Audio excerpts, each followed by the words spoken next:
So Laura is known for breaking teams. We should see it go live now anytime. We're live, so whatever we say now, they're going to hear.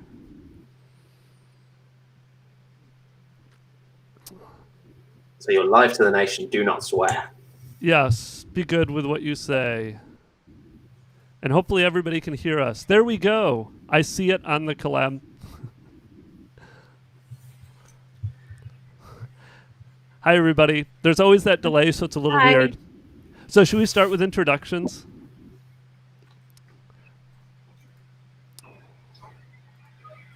All right, so introductions. Should we start and go around the circle with introductions? Which Laura wants to start? I'll go. All right. Hi, I'm Laura Rogers, Microsoft MVP, and I've been using SharePoint for about 14 years now. And I love business processes and building forms and automating business processes with workflows. So as the products have evolved over the years, I used to use a lot of SharePoint Designer and InfoPath, and then I've evolved to now it's all Power Apps and Power Automate. And so I'm pretty much all SharePoint, and that's what I do all day is I work on automating business processes and customizing forms and building apps. All right. Thanks, Laura. Other Laura. Hi, I'm other Laura apparently. Yeah, I'm Laura GB. I've been working with Excel and Access and other data platforms, SQL Server, etc., for 20 plus years, and then about 4 or 5 years ago started working with Power BI. But along the way, I also do some Power Automate and some Power Apps. But nowadays, most of my work is Power BI and Power Query. All right. And Matt, you want to go next? Cool. Yeah. Thank you. Hi, everybody. I'm Matt Weston from the UK. So I really call myself a fallen developer. So I started out as a .NET developer and really moved into the consultancy space probably around 2007. I work predominantly around the whole of the Office 365 stack, except for Power BI. I usually hand that across to Laura GB. But generally, I'll work with SharePoint across all sorts of solutions, Power Automate, Power Apps, generally anything that that fixes a user, an organizational problem. So I tend to get my hands dirty with a lot of different technologies. All right. And I'm Ben Stegink. I've been doing SharePoint for about the same amount of time as Wonder Laura. 14, 15 years. I've lost track now. But now I have slowly started moving into all things Microsoft 365. I still do a lot of SharePoint, but a lot of Teams. I've done some Exchange Hybrid.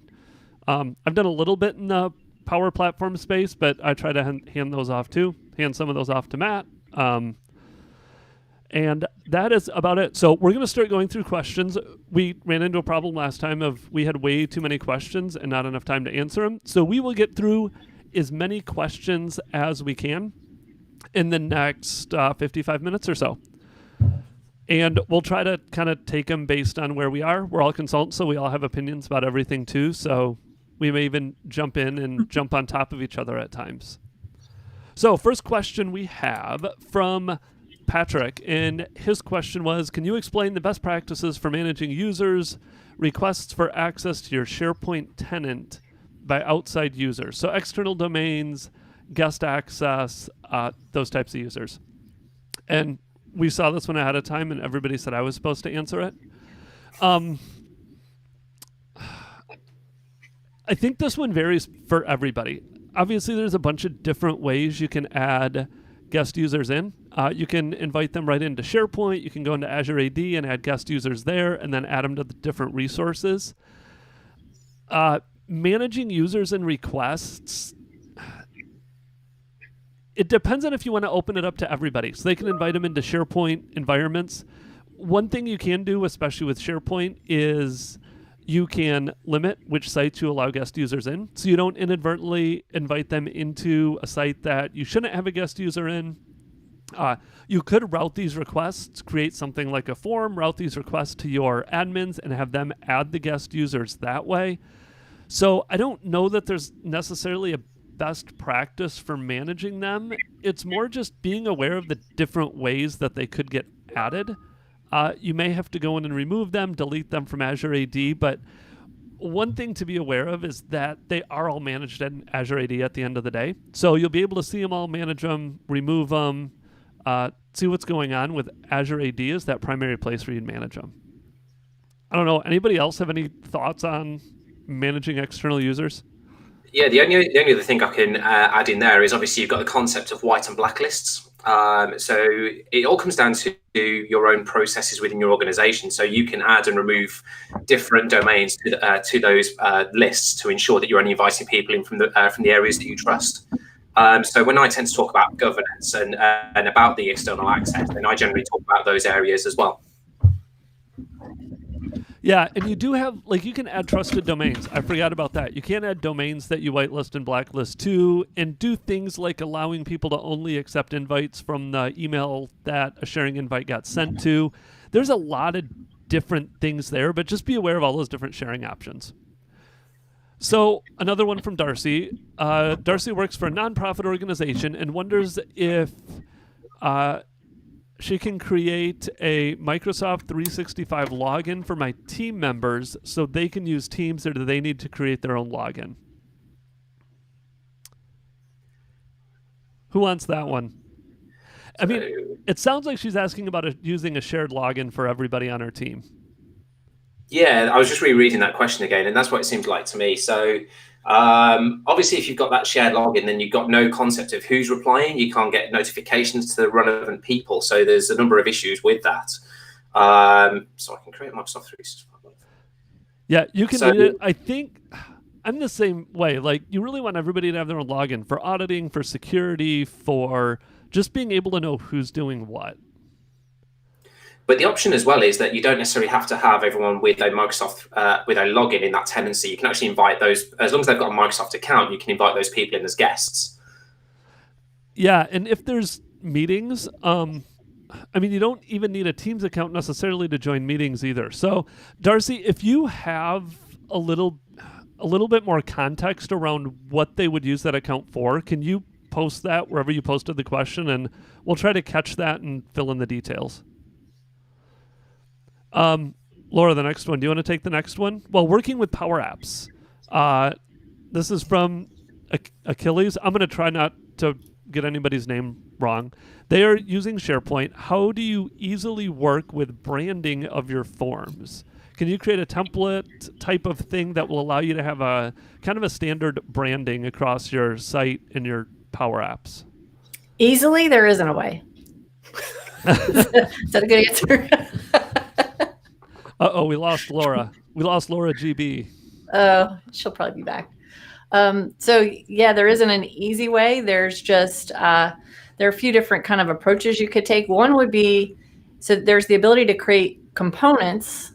So you could create a component that has all of your colors and fonts and button colors and font colors and sizes and things that you want to define, and then take that component and import it into multiple apps. So then all, various apps could all be referencing that same component. And so you could have a centralized place of managing those colors. But then within the app, you would still have to go to every single control and have it say, like for the fill color, it would have to reference the fill color of that, whatever rectangle or something that you create inside of the component that has your special color. So every single control, you'd still have to go into all of their little properties and have them reference that central, entity that, not an entity, but whatever controls you create in the component.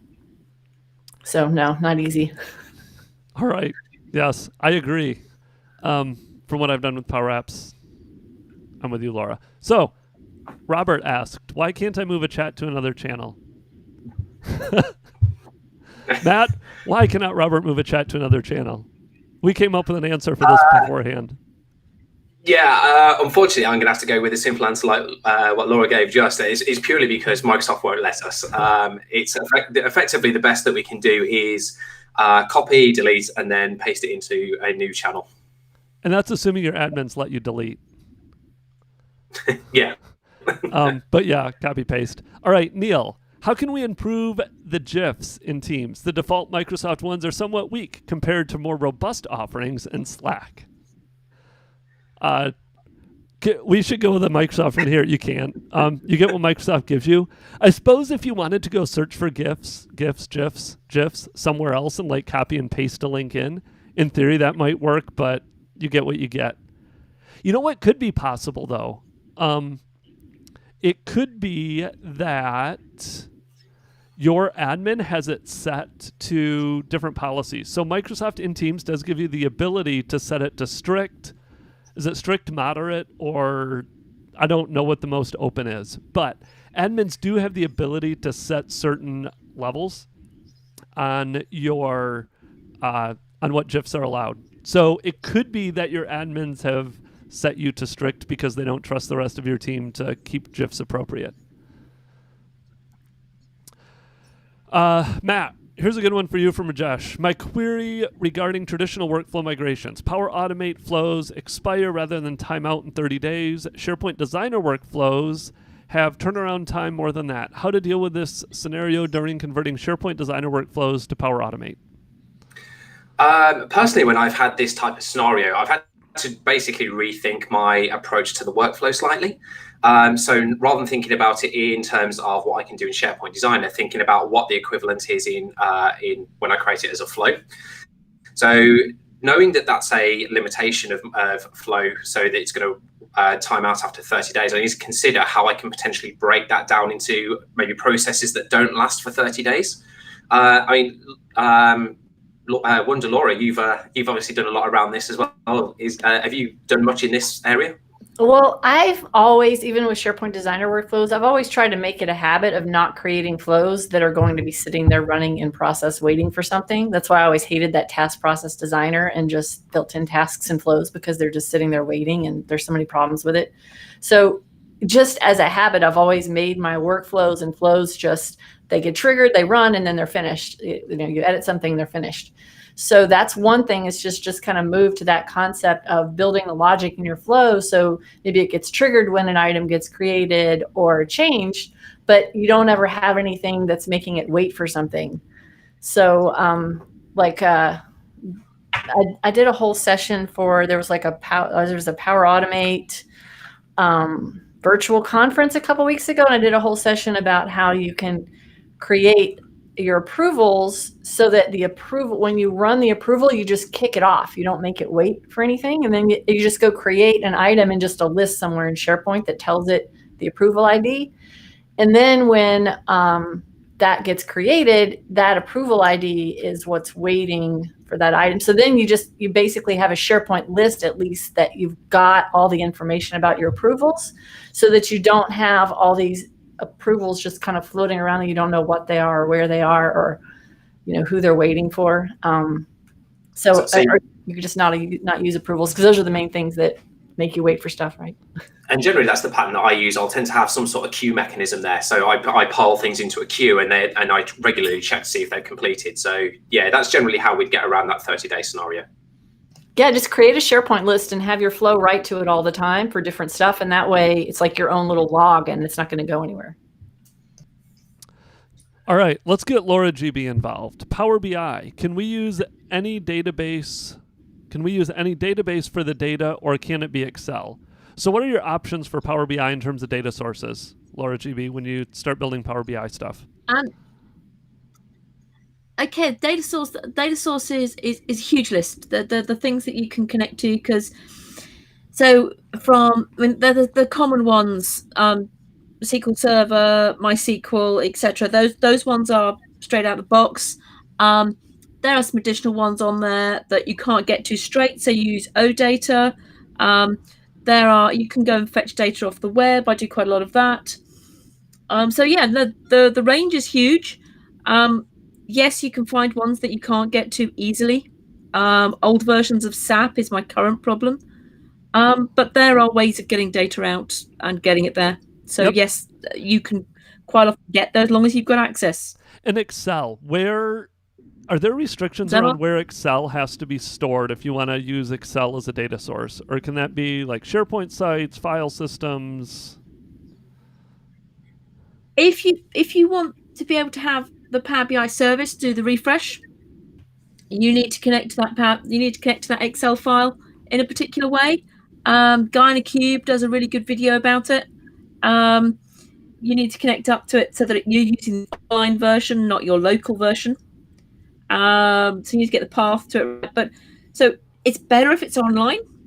But if you're not wanting it to refresh in the cloud, it can be anywhere, as long as you can get to it when you build your report. But if you want to refresh in the cloud, you've got to have access to it. So it's either it's got to be stored in the cloud, or you've got to have a gateway. So first option should be storage in the cloud, SharePoint, OneDrive, something like that. Perfect. Thanks.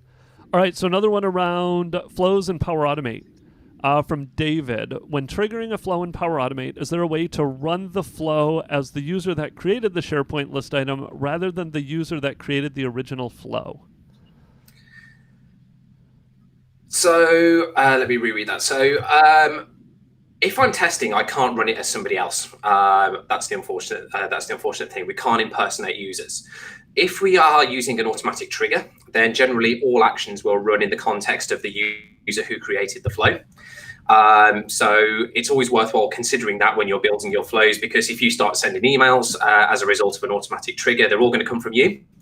So it's going to be your name attached to everything that gets updated in SharePoint. So the only way that you can actually change that is by using some sort of user context trigger, for example, for a selected item, for a selected file. So that means that the user has to physically press something to actually trigger the flow in the first place. But then using that trigger, everything in that flow will then run as in the context of that user.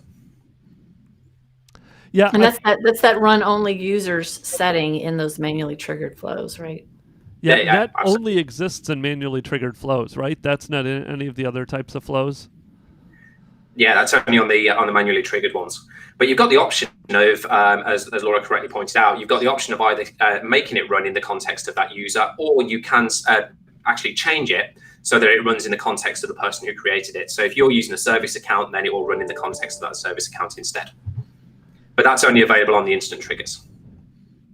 All right, another Power Automate question. Can I use Power Automate to pull data from all users in an Office 365 group? I would like to pull Outlook calendar events with a status of out of office into a SharePoint list to display a department-wide out of office calendar for all users. Cool. So the first part of that is quite easy, because there is an action that will allow you to get all the users for a particular group. The hard bit then is actually finding out whether they're out of the office or not. And the only way that you can do this is by querying the Office graph. So if you go and I'm sure it's the mailbox settings for a particular user. So you need to build a graph query, which needs a HTTP action, so that you can then go and see there's a mailbox notification property that gets brought back off the top of my head. But you can then use that to determine if they're out of the office or not. So it's possible. It's not particularly easy, and it's one of those that will take a little bit of playing. Or you can go hire Matt on the Microjob site, and he'll build it all for you. All right, next question from Sydney is, when installing and then configuring, and I don't know, we're going to have to take a guess here. What should you do first, second, third before you start adding information and creating a mess? I'm going to assume this is Teams, since that one makes the most sense in the context of the day. The first thing I would do is, my first thing is decide if you want users to be able to create teams or not. Personally, I'm not a big fan of letting all your users create teams. I would go get at least an Azure AD Premium account or two, so you could set up limit who can create Microsoft Teams, so that you don't end up with a whole bunch of teams and therefore creating a mess. If you're going to let everybody create teams, you probably want to come up with some way of reporting on what's getting created, alerting you when a team is created, doing something to help keep you up to speed on who's creating what teams and what teams have been created. Second, training. teach your users how to use Teams. If they don't know how to use Teams, they're going to make a mess simply because they don't know how to use it. Third for me would be maybe reviewing some of those policies, the Teams policies, in terms of what you want users to do in meetings and chats, in terms of being able to delete chats or not delete chats, what they want to post, going back to the question earlier about GIFs, if you want to limit GIFs at all, just those different policies that are available in terms of being able to better monitor and control what users are doing in Teams. I think those would probably be, off the top of my head, those are going to be my first three. Anybody else have input on that one? No, I think you've pretty much covered everything that I'd have done, so I can only repeat what you said. So, okay, OData filters in Power Automate. Are we able to filter by managed metadata term values, i.e. doing an OData query in Power Automate that would limit it to something like department equals finance and client, where that's a managed metadata column in SharePoint? wow, the Power Automate questions are really coming out tonight. That's an awesome question. I'm trying to dive back into my memory, because I don't think I can actually do a REST query and filter based on a managed metadata column. So for an OData filter, I'd say no, that's probably not possible. But there are probably things that you can do afterwards. So once you've got if you get the items back, then you should be able to use some of the actions such as, let's think, you've got the filter array. That work? You've got some additional actions that you could probably look at afterwards. I might have to have a look at that one. But once it's out of that get items or get file properties, whatever it might be, you can then do some further processing on that in Power Automate. So short answer, no, we can't do it in REST, as far as I remember. But there are additional processing things you can do in Automate itself. All right. Have you ever tried it, Laura? Do you know? I've never tried it. I have no idea. I would agree with Matt. No, I don't really hear as many people using managed metadata these days either. But hey, they're revamping it. Maybe renewed. Yeah, so maybe everyone can start using it. Renewed again. interest. Another Power BI one. So, Laura GB, is it possible to overlap two different charts, i.e. a histogram and a linear chart in Power BI?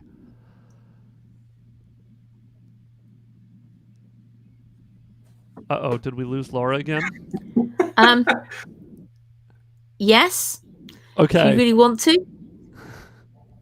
No, I'm here. Can you hear me? All right. Yes, we can hear you. Yeah, your Sorry, face is just frozen. So the answer is yes, if you really want to. That makes me sound like you would want to. Right.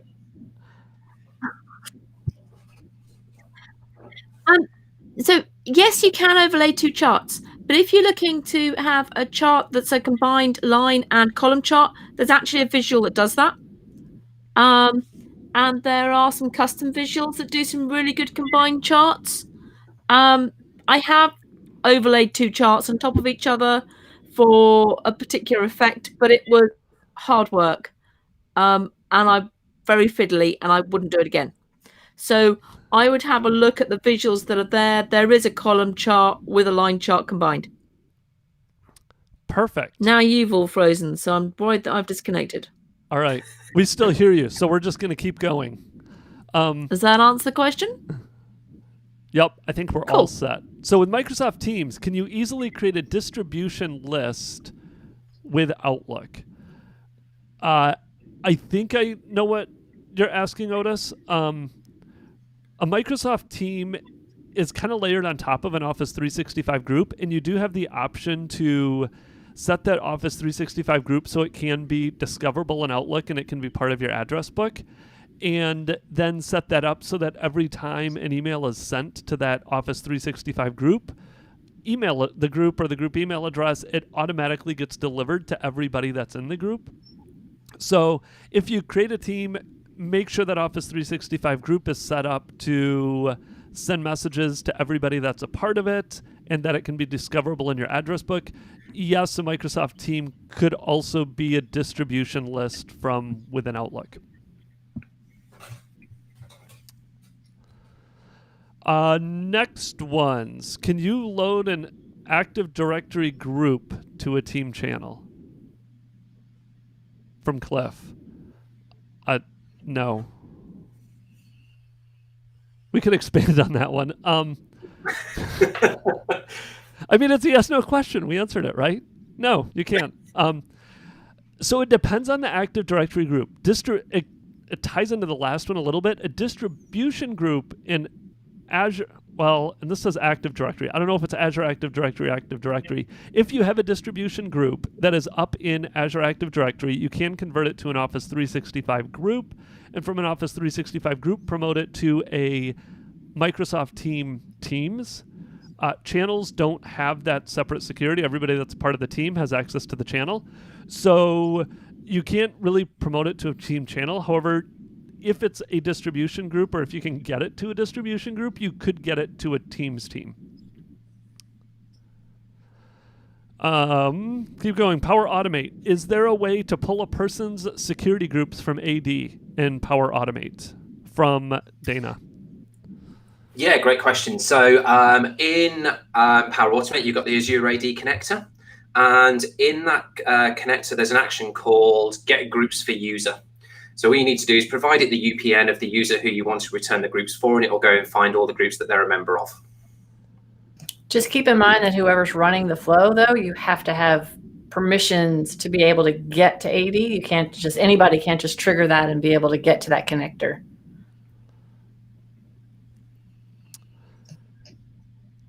All right. Kid Zoom. Do you... that one made me laugh. Do you have a quick start guide to help us get a path to follow to shorten our learning curve? Collab 365 has so much valuable content, but it is not necessarily in an order that is easy to follow. Absolutely, Mark will do that for you. I don't know when on my training site, iwmentor.com, there's link to it from Collab 365. I've got a whole just syllabus of the path of starting SharePoint beginner all the way through SharePoint Power User and then Power Automate. But it depends on, you didn't really mention what you're trying to learn.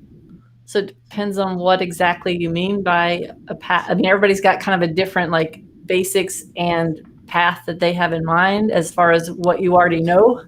So I don't think they said that in the question. Yeah, no, they didn't say that in the question. So it kind of depends on what you're trying to learn. Yeah, Laura has some great stuff around the SharePoint, the Power Platform. Like if you're looking to start with Teams, I don't know of one off the top of my head. Okay, so on that one, keep an eye on Collab 365 because there's some exciting stuff that's on the horizon. So hope Mark will start promoting that at some point. Regarding Teams or regarding the broad picture? The broader picture. Oh, okay. Cool. Of like Microsoft 365 as a whole. Generally, the whole thing. I don't know how much I could say without Mark driving around down the road and poking me. But there's going to be resources that are on the way that will help you with that. Perfect. All right, Power BI licensing from Herman. Power BI licensing is costly for small businesses who want to share dynamic visualizations. What is the least costly way to do it without every user or viewer needing a pro license?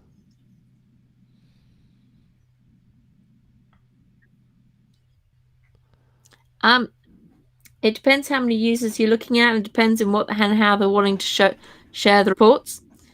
Even for a small company, if you're going to share it to the Power BI service and that's the way it's going to be shared, then everyone's going to have a pro license if everybody wants to view it.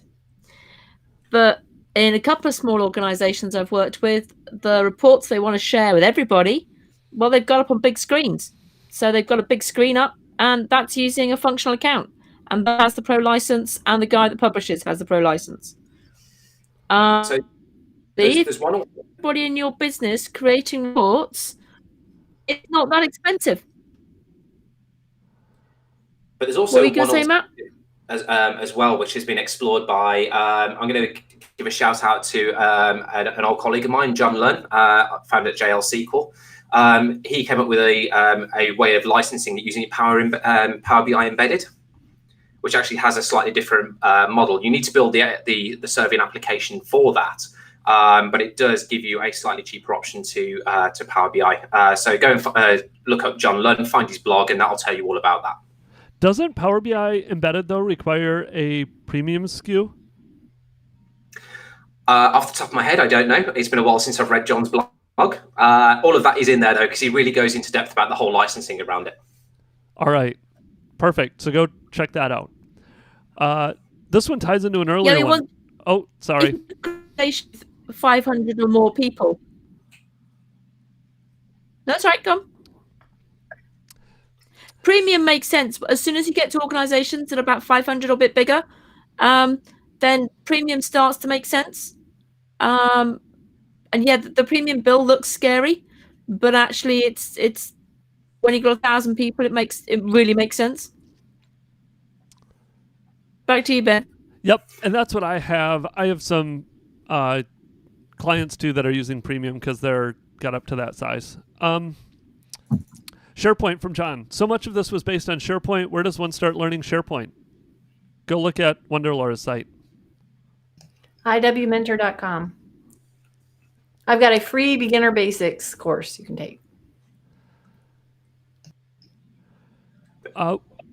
Another one from Valerie. What are some of the ways that presenters document their complex Power Apps? Laura or Matt? Well, the good thing about standalone Power Apps is that you can export them and save it off as a copy and have it as a backup. That's not really documenting it, but at least it's kind of capturing it in time. There isn't just a official way. There's no button to click or anything that documents things.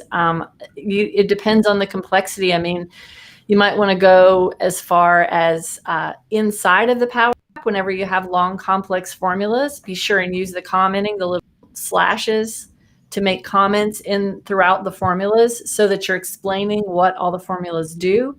So the next person comes along can at least see. So that's a good way of documenting it, just right inside of there. And then other than that, if you want to take it outside of the Power App, then you'd have to go just write out a document that describes where all the complicated functions are and what they do and what the formulas are and put it somewhere else. But does anybody know any other way of doing that? So the only other thing that I do is I've always just got a screen in there which has got some basic information on there.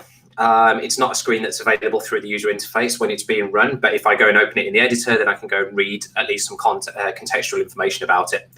But I can only really echo what Laura said about commenting. And being an ex-developer, regardless of how good you think you are at coding, it's not self-commenting.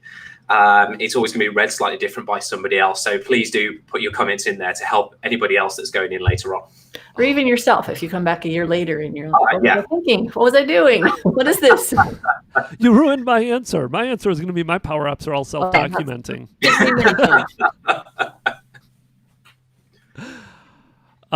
Yeah, both Power Automate and Power Apps, I've always struggled with that. Matt and I have had discussions too about documenting Power Automate flows. Like when you get I've had some massively complex flows, and I wish you could just put comments in there. Like you could somehow insert comments into flows or into Power Apps somewhere where it made it a little easier. You can put them on the actions. So in each of the little actions and conditions within the flow, you can rename them and you can write little comments in them. So especially if you're sharing it with somebody or if you're working on it for a customer and then you're kind of handing it over to them, it helps to put comments inside of it to explain. So you click the little ellipsis next to each action and choose comments and do that. Check out some of the ones that I've done for you, Ben. Did you put comments in them? I do, yeah. But what I've also look at those. what I've also started doing is I've again, like this screen in Power Apps, in Power Automate, I usually put a compose action at the very beginning, which again is just where I provide some contextual information about what's going to happen. So I use a number of different methods to provide comments in Power Automate as well. Good idea. Yeah, some great ideas there. Teams. Is there a Microsoft Teams resource specifically for understanding what functionality is or is not available depending on the collaborator's status. So user, guest, user external guest, and all those other different combinations. I'm not aware of one. I know there's comparisons between like tenants and licenses, but I'm not sure of one that's based on user type. Yeah, I don't know of any documentation about that. That you would just have to test it by logging in as different types of users and just looking at what the interface looks like. Yeah, there might be a couple of blogs out there from the likes of I can never remember how to pronounce his surname, by Tom Arbuthnot. Apologies if you're watching, Tom, and I've pronounced that wrong. But he usually does these sort of comparison type blogs. There might be something there, but it can only be based on what the default options are, because you can change the meeting options to give different attendees different rights as well. So it will all depend on how you set that meeting up. Yeah, because there's even different settings in Teams for, like, policies only apply to users, but then you can set settings for guest users. So guest users have different access from regular employees. There's a lot of different variations you could come in there that could come into play, and not a lot of this is how it's always going to be, because a lot of it has to do with your admins. From Jane, can you please describe how Power BI reports are saved and shared with end users? Laura GB. The way to share a report is to publish it. So you save a local copy of the PBIX file, and then it's published up to the Power BI service into a workspace, and then you give access to that workspace by there's a share button, and you can add users in there. Think that answers it? Perfect. I think so. Sajit, another sort of Power BI one. Are we able to use SSRS, so SQL Server Reporting Services, is what I'm going to assume, because that's what I know SSRS to be, in Microsoft Teams? Have any of you guys tried to do this? Okay. I personally shy away from SSRS. I've had too many SharePoint nightmares with it. So, there's one way. That's not one I know. So there is one way I know of that's relatively new, but you have to license Power BI Premium. They recently rolled out the ability to publish SSRS reports to Power BI Premium. However, that gets it into Power BI, and then you'd have to go create a tab in Teams to show that Power BI report, and I think that would work, but I don't know for sure, because I've never tried it. I know they've done the SRS, they're sharing it to Power BI, but I've never done it, and I've never seen if you can share that report in Teams. Yeah, I would assume you can, but I assume you can. I guess it depends on if it gets published as like your traditional dashboard workspace, all of that, possibly. That would be the way I would go. I would try it, but nobody's going to guarantee that will work. Another one from David for Laura GB. Is Power BI better to use, or is Python? What are the benefits of Power BI? You don't have to write code. We don't have to write as much code. Python is a fantastic language. It's superb, and you can do some amazing things with Python. But you have to be a coder. You have to write code. You have to understand how Python works. It's not aimed at the low code user, whereas Power BI, with limited writing of code, you can create a report. So it's apples and oranges in some regards, comparing. So for the coder, Python, yeah, sure. For the person who doesn't want to write a shed load of code, stick to Power BI. Perfect. But you can put Python inside Power BI as well. So you can mix and match. All right. Thanks, Laura. From Donna. Laura, how do you get your sparkly backgrounds? I'd love to know this as well. I have an actual green screen behind me, and I'm using software called XSplit Broadcaster. So if you want the most complex streaming setup we can imagine, we have Laura running XSplit into Rendezvous, into Wirecast, into Restream, into YouTube. That is how we're doing this. Yeah. But it is part of that your background is recognizable everywhere. Oh, thank you. All your videos you have it in. It's something that's always been there. It's kind of part of your trademark. Yeah, that's my thing. I'm not very creative. I don't change it out very much. I just do the same thing I created a while back. That works. At least you have a green screen. As you can see from the rest of us, none of us are that fancy. Yeah, if I move my camera, you'll see like the edge of it there. Oh, you're giving the secrets away now. Yeah, thank you for those. It's like the Matrix. All right, a question from GC. People picture functionality in Power Apps. That's all he said. I don't know. Yeah, what about it? Yeah. It works fine. You can do it? Sure. If you want a better answer, GC, tell us more what you're trying to do with it and add that in the questions, and we'll have someone tag us so we see that you had a follow-up to it. John T., is there a way to use flows in Power Automate in other languages, i.e. an API call from C# or Python? Yeah, absolutely. So I did a session at a .NET user group in the UK a couple of weeks ago, where I did an entire session on Flow for developers. And what we looked at was how we can use a particular trigger, which is when a HTTP request is received, which effectively gives us a REST endpoint that we can then trigger from any other language that we want. As long as we can make a REST call, then we can instantiate that flow and respond to the request as well. So yeah, it's all there, but it's a premium connector. It's one of those that went premium as of October, but it's worth it. It really does make it useful for any other development, so you don't have to do it all yourself. All right, perfect. Another one from Dana. What is the best way to learn formulas for both Power Apps and Power Automate for someone who has not worked with them much? I think most of us have probably done this by trial and error, very much so. Laura, you've probably, as IW mentor, you've probably got a lot on this, haven't you?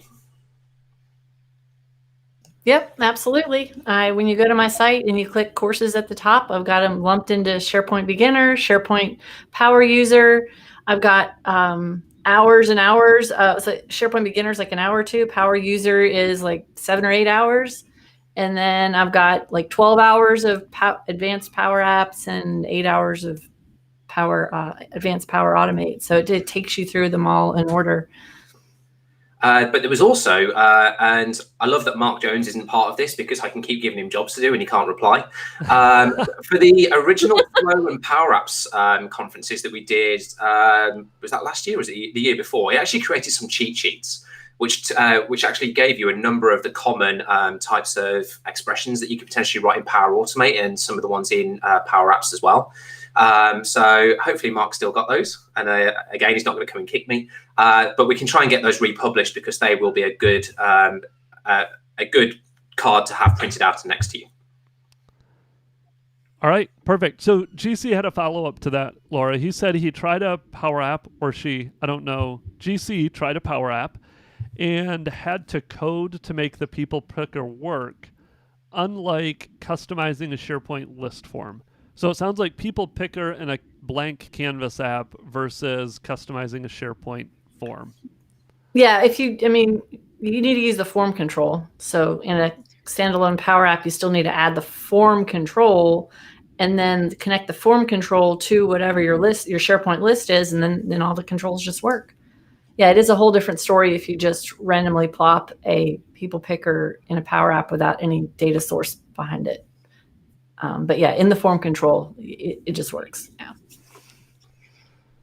Have you ever tried doing it just as a combo box which looks up against Azure AD? And because I've never managed to get that working as nice as the SharePoint one. It's possible. You just have to do a collect, and you have to collect all the right people. And when you do the collection, you have to put all the exact right fields that the people picker would expect. It's like display name, email address, picture, and you have to it has to be that exact structure. So there's more work obviously doing it that way than if you just use the SharePoint one. Yeah. Yeah, and that's the coding GC has talked about, because I've actually done it before too, where you take a standard control and it's some work to get it to work as a people picker.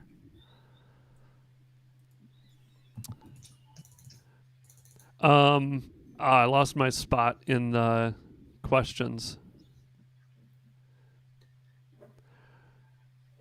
Do you want me to jump in with one? Sure. Just grab one if you have one. Okay, so the next one that we got in the list was from AJ. So any examples or ideas for using Power Apps with Teams? Yes. Or you've done, Matt, you found a fun option the other day. What did you discover? Yeah, so I don't know how long it's actually been there. It's just one of those that I seem to have fallen upon, and I've not really seen it announced. But when you go and export a Power App now, you can either export or you can export for Teams. So you can download the definition file of your Power App and you can install it, assuming that you've got the permissions to do it within the Teams client. You can go and install it as a Teams app, which means I can pin it to the rail on my left-hand side. Or if I'm a tenant admin, I can also pin that for everybody in the organization. So I'm currently doing this for leave management, so leave requests and sickness monitoring. So I've got all of that within Teams because that's where everyone I work with spends most of their time. So that's what I've now brought into here. Yeah, depending I did a on whole what hour about that. I put a link to it. I did a power hour. Sorry. I just put a link in the chat. Perfect. Yeah, and there's all kinds of things you can do, because you can add Power Apps as tabs too. I've done a Power App where I customized SharePoint list with Power Apps for a request for Teams. So it kind of depends on what you're looking to do with Power Apps and Teams. Yeah, are you talking about wanting to see a Power App in Teams, or are you talking about wanting to see Teams data in a Power App? Because I kind of cover both of those directions in that Power Hour, because you can pull in Teams as a data source if you wanted to and build a Teams interface right there in a Power App. I'm not sure why you'd want to do that, but you could. Yeah, fun options. And in Microsoft's Crisis Communication app, they do a whole interface integration between the Power App and Teams, and they have it posting news to a team and all kinds of cool stuff in that whole solution. So lots of options, lots of fun things you can do. It just kind of depends on what you want to do. Alexi, which versions of Teams exist? Only cloud tenants or on-premises servers too? Clients, web-based, installable? Only in the cloud, only in Microsoft 365. It is the next iteration of Skype for Business, and to be honest, it'll never come to on-premises. There's 21 different services all in the cloud that drive the underlying functionality of Teams, some in Azure, some in Office 365. So it will be and always will be, as far as I can see, cloud only. In terms of installable, you do have both web-based, you have installable, you have mobile apps. They all work great. I use all of them.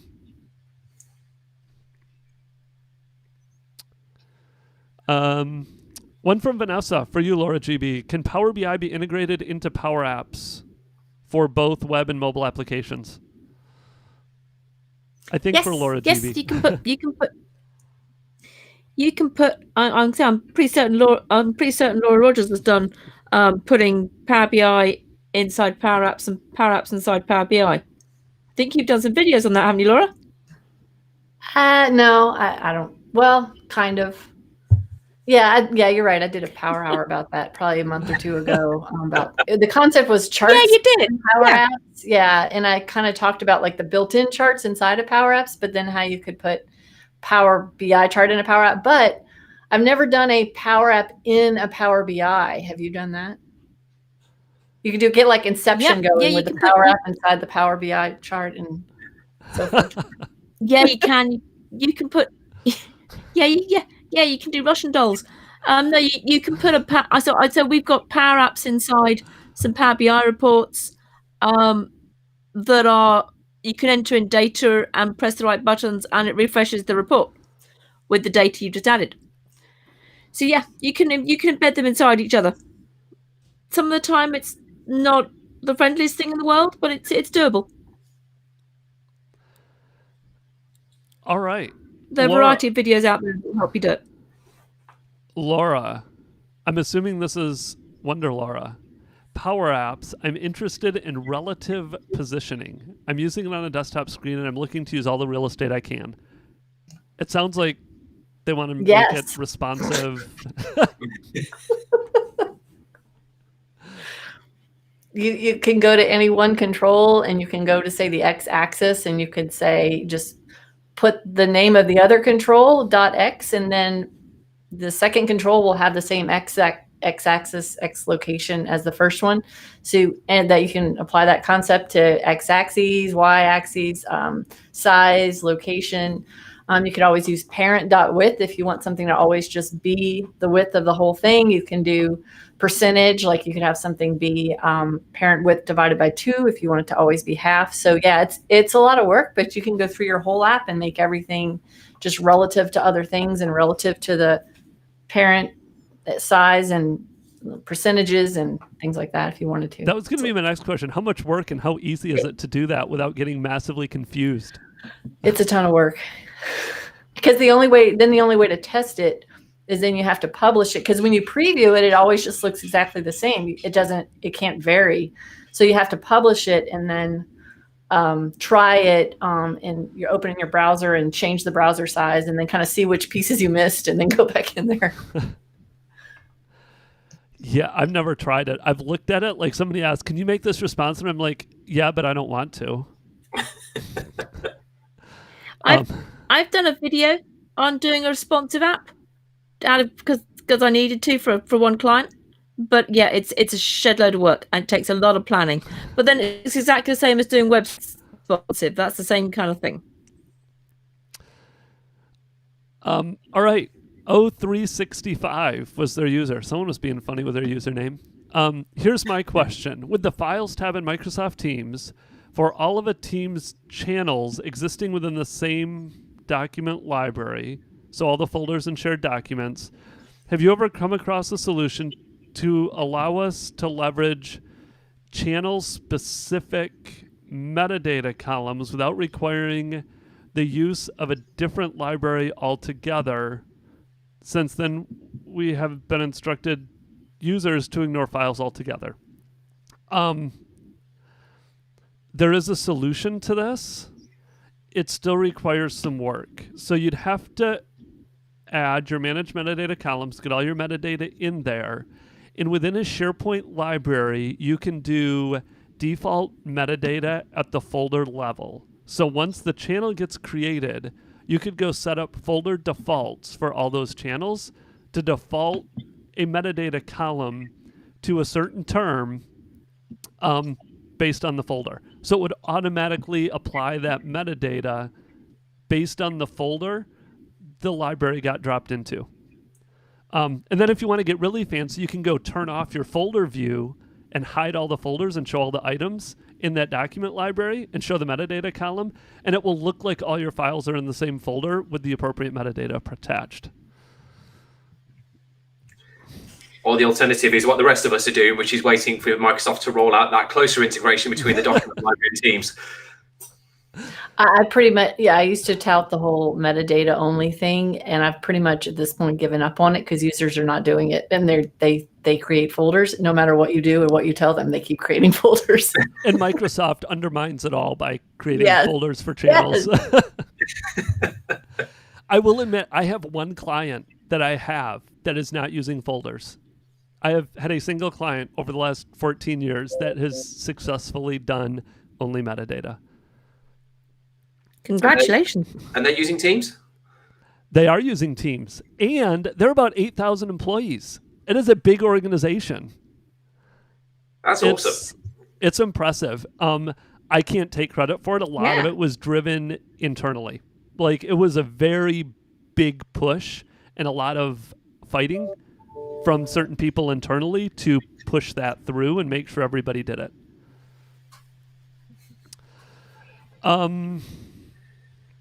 Ben, can you please recommend some good options for using Teams as a learning platform? I don't have any. I mean, yeah. So Do any of you guys have one? I actually don't have one off the top of my head. I've never set it up that way. So I've been doing training as part of a virtual classroom over the all the way through April. And I've been using Teams, just a general Teams meeting as the mechanism for that. So generally, anyone who I've run my user groups actually in the same way using Microsoft Teams. So all of my participants are just attendees so that I can control what they can do. So I can mute them all. And then I've just got whoever's presenting as a presenter. So if I treat it exactly as I would a normal meeting, then I can still use Teams meeting in the same way. Yeah, and I mean, you could probably do some things with Stream. Like if you have Stream and you want to put videos in there and put Stream in one of your teams as a learning platform and put some videos, some videos up there. You could obviously keep the conversation all based around Teams learning. If I did it as a learning platform, I think I would create a Teams specifically for Teams learning and let that chat be conversations about how do you do things in Teams. You could post tabs that are documents or PowerPoint presentations on how to use Teams. But in terms of like a learning platform, if you want to track what people have watched and make sure they've watched certain videos, I don't know of a great way to make it like a full-fledged learning platform where you can track everything users are doing. Yeah, so that's where you would need to rely on Stream, because there's, I'm sure if memory serves right, there's an entry in the audit log which you can use to track who's watched what videos. So you can track it in that way, and if you can extract that data, then you can start to build a record of what people have watched. You could build a Power BI report off of your unified audit log to see everything. It would be complicated. How's that? All right. I was told we're supposed to start wrapping up. So you guys, I have an email I need to read from Mark because I didn't memorize it. But as part of this, we have a winner for the best question. Be thinking about a good question. And the winner is the ultimate bundle. So there is a link that someone can paste in the chat to the Collab 365 Ultimate Bundle that is worth $672. I think this is access to all of the videos from all of the summits. Whoever we pick as a winner from these questions does need to contact us in the chat or email collab365@collaborus.com so we can paste this email address in the chat as well, because we do not have your email addresses based on the chat ID. So we're going to pick a question based on chat ID. We don't have your email address. You need to contact us in chat or at that email address. If you have already purchased the Ultimate Bundle, Mark will go ahead and refund the amount of the purchase from you. And then we do have the full Collab 365 GlobalCon2 coming up June 15 through 19. And Mark says to say that I will do more AMAs if I want to. So he gave me the option. But yes, we will definitely do more AMAs. I'm always love jumping on these. We can pull some people in. We will most definitely do more AMAs if everybody wants to. And again, if I know we didn't get to all these questions, some of these answers are more complex than just go do this. They do have that book a call service that you can get a hold of any of us. Book 30 minutes of our time, an hour of our time, a whole day of our time if you want to, and we will help you out with whatever we can.